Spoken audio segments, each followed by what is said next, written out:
미국의 대중압박 전초기지로 주일미군 기지가 아닌 주한미군 기지가 활용되고 있다는 점에서 중국은 역대급 분노를 하고 있는 상황입니다. 한국 오산발 미국 전략수송기의 타이베이 착륙작전에 중국이 열을 받은 것인데요. 미국 상원의원단이 대만을 방문하면서 이례적으로 군의 대형 전략수송기인 C-17 글로브마스터를 이용한 것을 두고 중국에서는 의도적인 도발이라며 강하게 반발했습니다. 지난 7일 대만 매체에 따르면 미 공군 C-17 수송기가 전날인 6일 타이베이 숭산공항에 착륙했다고 전했습니다. 이번 대만 방문은 코로나19 백신을 제공하는 것이 목적이라고 미국은 밝혔는데요. 중국이 분노한 이유는 이들이 타고 온 항공기에 있었습니다. 통상적으로 미 고위직은 해외를 방문할 때 하와이 히컴 공군기지에 주둔한 미 공군 제15 비행단이 운영하는 C-40 클리퍼를 이용하는데요. 하지만 이번 대만 방문의 미군은 미 공군 대형 전술전략 수송기인 C-17을 한국 오산기지에서 출발시킴으로써 만약 대만에 안보 위기가 발생한다면 주한미군 기지를 활용해 중국을 공격할 수 있다는 점을 여실히 내비친 것인데요. C-17은 이미 여러 차례 한미연합훈련에 동원되었고 한국에는 지난 5월 대구공항에 처음 착륙했습니다. 대만 매체는 숭산공항은 대구공항과 마찬가지로 민군 겸용공항으로 제대만 미국협회와도 가까운 거리에 위치하고 있어 군사전략적으로 의미가 있는 공항이라고 밝혔습니다. 이에 중국은 미군이 이번 대만 방문길에 숭산공항으로 전략 수송기를 타고 착륙한 것은 인민의 반군의 전술교란과 추적 감시를 목적에 두고 있다고 밝혔습니다. 미국의 일반 항공기가 아닌 전략군용 수송기가 대만 상공을 지나 공항에 착륙하니 중국은 자국 영토를 침략이라도 당한 것처럼 분노했는데요. 하나의 중국의 원칙을 위반한 행위라고 분노하며 중국 국방부는 8일 저녁 홈페이지에 중국 인민의 반군이 푸젠성 동남부연해에서 상륙함과 장갑차 등을 동원해 수륙양면 작전 훈련 영상을 공개하며 대만을 중국에서 분열시키려는 일말의 조짐이라도 보인다면 중국 인민군은 어떤 대가를 치르더라도 통렬한 공격으로 국가 통일을 완성시키겠다고 강하게 의사를 밝혔습니다. 그러면서 중국 당국은 이번 도발이 주한미군 기지인 오산에서 시작된 사실을 가리키며 한국 정부의 근시안적인 행동에 대해 불만을 토했습니다. 더욱이 이번 미국 군용기의 오산발 대만행 비행이 지난달 한미정상회담 공동성명에서 사상 처음으로 대만 문제를 명기한 직후에 이뤄져 중국이 더욱 민감하게 반응한 것인데요. 지난달 21일 한미정상회담에서 한국이 대만을 언급한 것에 대해서 중국은 한국이 눈이 멀어 미국 쪽으로 줄을 탔다며 미국의 패권에 넘어가는 소국이 한두 국가냐며 모욕감을 주었는데요. 그러면서 또 한편으로는 아시아의 주요 강대국인 한국마저 중국을 등져버릴까봐 세상에 영원한 것은 없다며 중국은 한국과의 전략적 상호작용과 정치적 상호 신뢰를 촉진하는 데 전념해야 한다는 내용의 기고문도 찾아볼 수 있었습니다. 한중 관계는 불과 몇 년 전만 하더라도 이보다 더 좋을 수는 없다는 최상의 관계를 구가했다가 얼마 안 돼서 바로 나락으로 떨어지는 롤러코스터를 탔습니다. 천안문 막루에 올라 중국 열병식을 함께 지켜봐주던 한국이 갑자기 사드 배치를 하면서 중국과 거리를 둔 것에 대해 중국은 한안령을 내들며 계속해서 삐쳐 있었는데요. 전 세계에서 따돌림을 당하고 있는 중국은 한국이 미국과 중국 사이에서 줄타기하는 모습에 때론 애를 태우며 위기감을 느끼기도 하고 때론 화가 나는 모습을 보이곤 합니다. 하지만 한국은 대중압박 시대의 미중 사이에서 어떤 거리를 유지할지 고민하는 것이 아니라 동아시아 제조업 선진국이라는 한국의 정체성 기준으로 대응하고 있는데요. 한국은 동아시아에 있는 제조업 선진국이고 주요 10개국 국가입니다.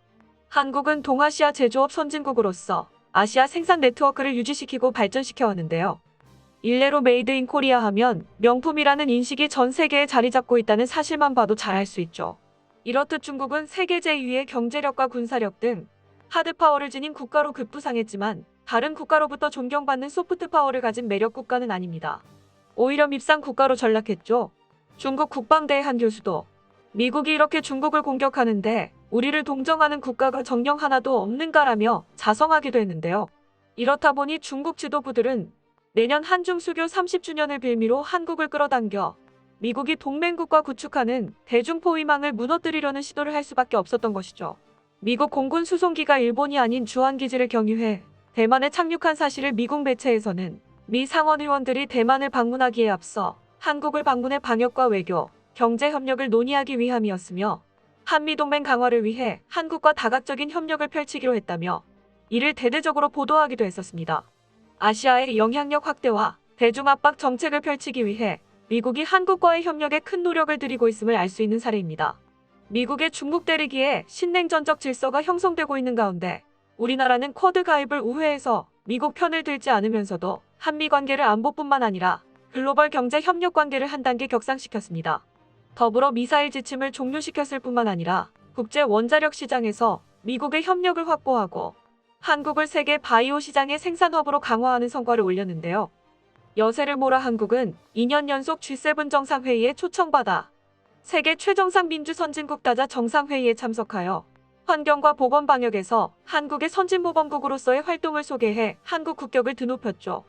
특히 올해는 세계 권역별 주도국 4개국만 초청받았는데 한국이 선정된 것은 민주국가이자 기술선도국으로서 국제경제 및 정세, 글로벌 현안을 책임있게 선도하는 선진국으로 인정받고 사실상 G8의 자리매김했다는 국제적 평가를 받고 있는데요. G7에 한국이 초청된 것은 명확합니다. 그만큼 그들에게 중요한 나라이기 때문인데요.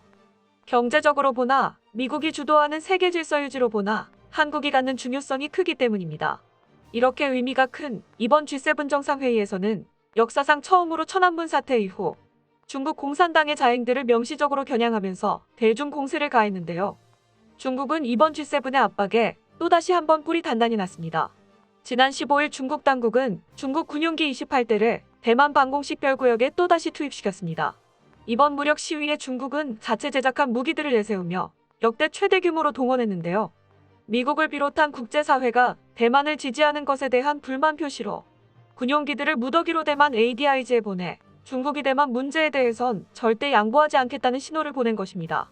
중국은 다음 달 1일 공산당 창당 100주년 행사를 대대적으로 치르기 위해 과거사 미화 작업에 열을 올리는 동시에 하나의 중국 비판에 대한 단속도 강화 중인데요.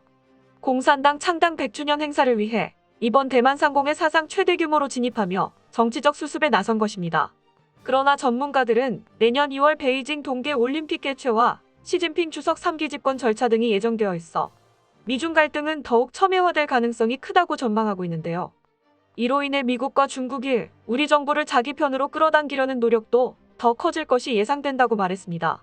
중국 네티즌들도 이에 한국 정부의 앞으로의 행보에 대해 긴장하는 반응을 보이기도 하며 김치국을 오바해서 마시는 반응을 보이기도 하는데요. 한국이 똑똑하다고 해서 반중 공세를 하지 않는 것은 아니다. 한국의 역량은 G7과 비교할 수가 없다. 한국은 중국으로부터 도광향회를 배워 자극적인 말은 피하고 있는 것이다. 중국은 한국과 협력하고 공존하여 우호관계를 맺을 수 있는 모든 역량을 다 집결시켜야 한다. 한국 정부가 확실히 식견이 넓다. 한국인은 믿으면 안 돼. 일본 놈들보다 더 나빠. 한국은 초청국으로서 반중 결의안에 참여하지 않을 것이다. 남아공도 중국과 친분이 있어 한국이 반중 결의안에 동참하지 않도록 소통할 것이다. 이렇게 한 나라라도 더 우리 편으로 만들어야 반중 연맹을 조금이라도 무너뜨릴 수 있지. 도대체 왜 그렇게 많은 나라들이 우리를 싫어하는 거야? 한국 입장에서 보면 중국은 한국과 우호적인 관계인데다가 또 가까운 이웃국가이다. 미국의 가식적인 태도보다는 한국은 중국의 해결 능력을 믿고 양국의 평화의 틀을 더욱 소중히 여길 것이라고 생각한다. 정말 떡줄 사람은 생각도 안 하는데 김치국부터 사발로 들이키는 중국인들의 반응을 보니 중국 자국민들도 중국의 국제사회적 고립감과 초조함을 절실히 느끼고 있는 것 같습니다. 대한민국은 지금까지 보건과 기후, 환경, 자연재해, 원자력 안전, 국제범죄 대처 등 비정치적, 비군사적 사안에 대한 국제협력의 모범적 선도국 역할을 자임했을 뿐만 아니라 우리와 유사한 처지에 있는 세계 중견국들과의 외교협력을 강화하면서 국가안보와 경제번영 및 평화통일이라는 수호자 역할을 자처해왔는데요. 이렇게 잘 해내왔듯 경제, 군사, 외교적 이해관계가 복잡한 세계 흐름 속에서 대한민국이 앞으로 더 현명하고 지혜롭게 나아갈 수 있음을 믿어 의심치 않습니다. 끝까지 시청해주셔서 감사합니다. 도움이 되셨다면 좋아요를, 다른 이야기도 궁금하시면 구독을 눌러주세요.